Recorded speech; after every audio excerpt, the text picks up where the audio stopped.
Actually, it's not £9, it's £99. Sorry. Hey sailors, welcome back to Cruising as Crew. My name is Lucy and today we are going to be talking about what it is like to work in the shops on board a cruise ship. As I have told you in previous videos, I used to work for Steiner and now I work in the shops, and I work for a company called Harding Retail who employ shop staff to put on cruise ships. Now there are three main companies that hire shop staff for cruise ships.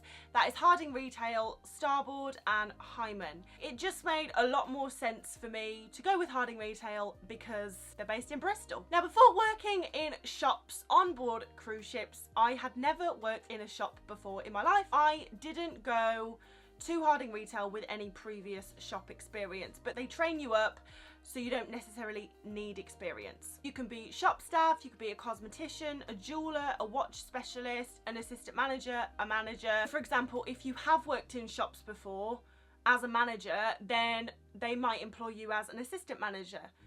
You wouldn't be able to go in straight as manager because working in shops on ships is a lot different to working in shops on land, I've heard. But anyway, today I'm going to go through all the job roles that you can do when working in the shops on board cruise ships.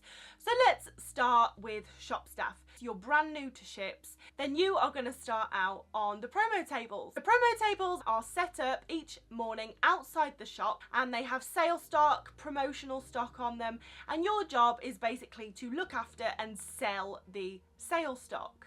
And every day the sale stock is changed on these promo tables. There is a constant rotation of sale stock and you are in charge of that. Now the reason you start off on promo tables rather than just going straight into a shop, having a shop is a big responsibility. So this just kind of eases you in, teaches you everything you need to know before you will then be given the responsibility of a shop. So promo is easier in the sense that you kind of have less responsibility. However, there is a lot more heavy lifting involved because, as I said, there's a constant rotation of sale stock.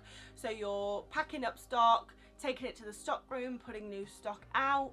There's a lot of counting involved. I mean, hopefully we can all count. But it's just, there's a lot of numbers involved because you have to know how many sale bags are on your stand. You're in charge of the tables. And it's not just going to be you looking after the sale tables.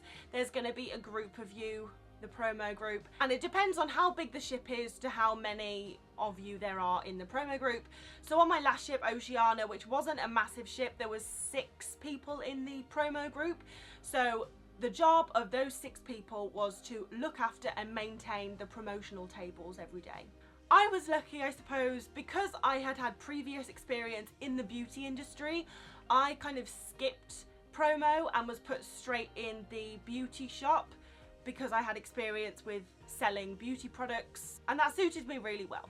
So you might find that you'll skip promo. You know, if you have previous experience working in like a Pandora shop or any jewelry shop, you might find that you will be able to go straight into a shop. However, 9 times out of 10, for the first 1, 2, 3 months, you will be working on the promo tables. And while you are working on the promo tables, you will get to know the shops that you have on board.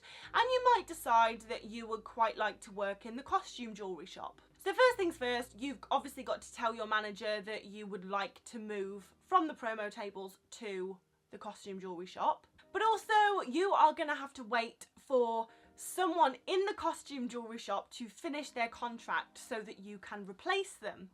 Now, I love working in a shop and having the responsibility of maintaining and looking after a shop.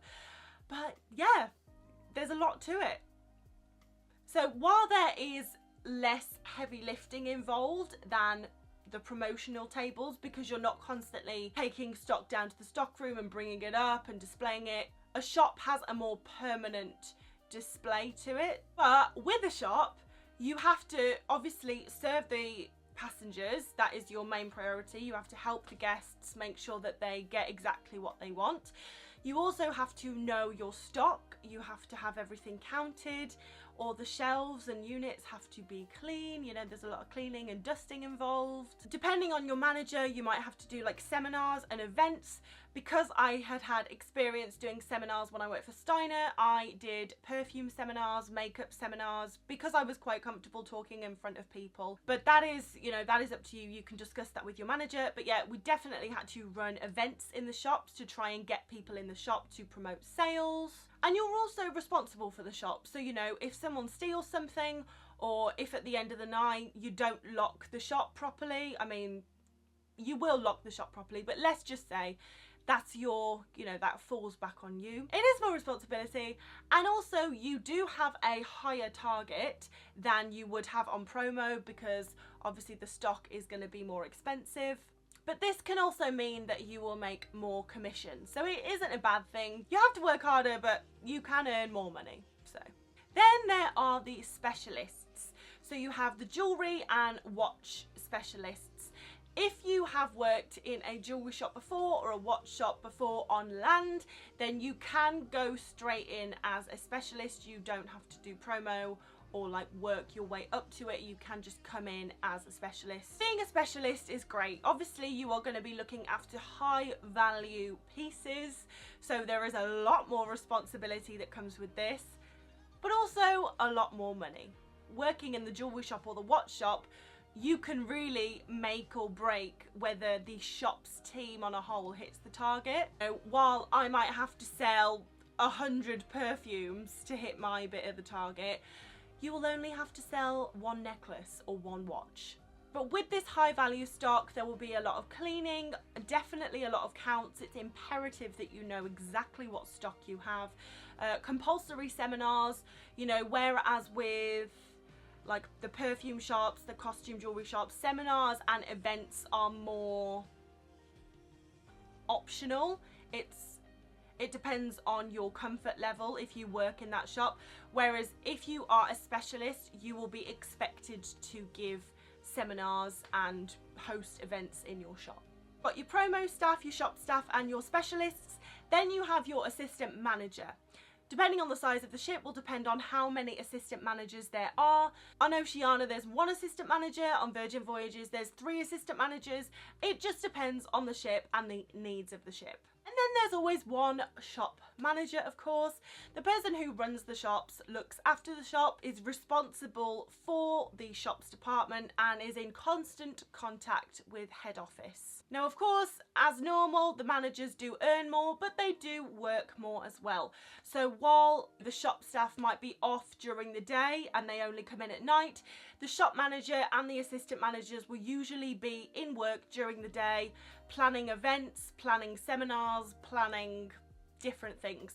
So you earn more, but of course you work more as well. So those are the different roles that you can do when working in the shops on board a cruise ship. Now we're going to talk about the hours that you work. People think shoppies don't work that much because the shops can only be open when the ship is at sea. Consequently, port days we're usually off and able to get off and explore the ports, while other departments have to work during the day. But believe me, while we may have all day off, we definitely make up for it in the evenings. We work hard. Now, the hours that you'll work do depend on the ship, the itinerary, the manager, but generally on a sea day you will work 10 AM till 11 PM, and on a port day you will work, let's say, 5 PM till 12. Starting time on a port day depends on when the ship leaves port. So if you leave that destination at 5 PM, you'll open the shops at 5. If you leave that destination at 8 PM, you'll open the ships at 8. It's normal that at the end of your work day, you will stay behind for an hour after closing. So for example, on a sea day, the shops will open at 10 and the shops will close at 10 PM, but you will finish at 11, because in that hour, the promo people are going to pack down and set up tomorrow's promotional stock. The shopkeepers are going to clean and count their shops and make sure everything is ready for opening tomorrow. The specialists are probably going to have to do paperwork, and then of course the managers are going to have to send off reports to head office, do paperwork, check the shops that they're ready to go. And the faster everyone works to get this done, the faster everyone can leave, but usually it's an hour. However, if it is the day before embarkation day, or if the next day customs are coming on, then it will probably be longer than an hour. I think 3 hours was like the maximum. I was there till like, I don't know, 2 a.m, 2 a.m. I think is the latest. But anyway, that doesn't happen very often.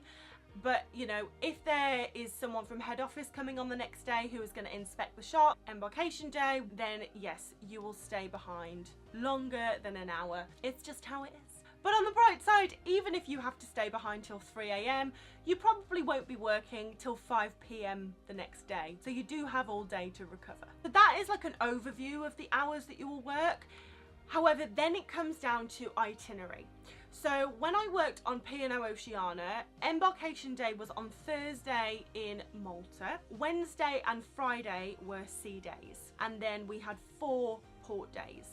So that was a really, really lovely itinerary. However, if you get put on a ship like Cunard Queen Mary that goes from Southampton to New York, then your life is going to be very different, because Southampton, you're going to have a stock delivery. So even though you are in port, you are going to be working because it's embarkation day and you'll have a delivery. And then you have 5 days at sea. So you'll be working every single day, and then you'll be in New York. But that is also embarkation day, so you'll be working then as well. So your itinerary really makes your contract what it is. So now I'm going to talk about money, what we get paid working in the shops. So because I work for Harding Retail, I get paid in pounds. I don't know about Starboard or Hyman. I'm just going to talk about Harding Retail. If you work on promo, work in a shop, or you are a specialist, you will get the basic of £700 a month. And then you will earn commission on top of that, depending on if you hit target, how many things you sold. So this is the thing. If you're a specialist, you will earn more commission because you're working with higher value items. But on average, I would say that I earn about £1,000 a month, which, I mean, some people consider that bad, some people consider that good. I'm happy with it because, as I've said in previous videos, I don't pay rent, I don't pay for a car, I live on a ship, so I have nothing to pay for. So I am able to save the majority of that. Whereas, you know, if I earned £1,000 on land, it would be a different story because I would have rent to pay, tax to pay, a car to pay for, all of these other things. Specialists, it depends on how much you sell, but normally 2,000 to 3,000 a month. Managers are about the same as specialists, 2,000 to 3,000 a month.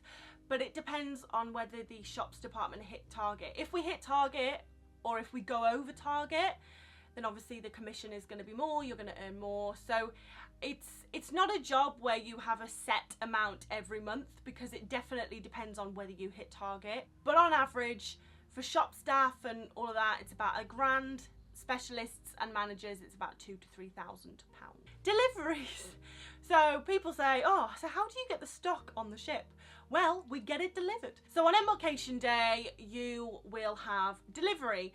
Now, what this means is that you will have to get up at like 7 a.m. in the morning and be on standby, and they will get a call from the manager saying that a Harding truck is outside the ship full of stuff for us and we need to go and get it. So everything will be on pallets. The pallets will be put on board the cruise ship, and then we will take everything from the pallets to the stock rooms or to the shops, wherever it needs to go. And then we will have to process it. We will have to count everything, mark it off, put a price sticker on everything. So like when I would get my perfume delivery, I would have to make sure that I counted everything that I received. Everything had the correct price sticker on it. When I first started, I was putting a price sticker on this perfume, and instead of putting £90 on it, I put £9 on it. And a month later, someone picked it up and was like, oh, this perfume's £9. Yes, I'll have this. And it was a really awkward conversation to have to say, actually, it's not £9, it's £99.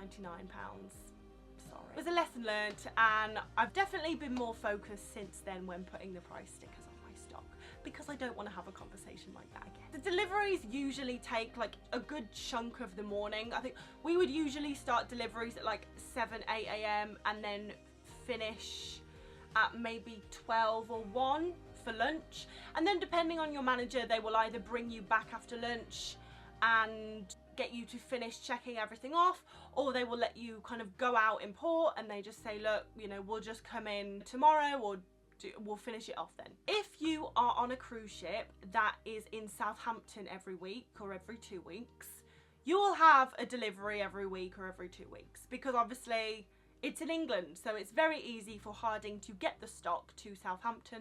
So most likely you will have a delivery every time you're in Southampton. However, when Oceania was in Malta, we probably had a delivery every month, which is not a lot at all. So the further you are away, the less deliveries that you will have.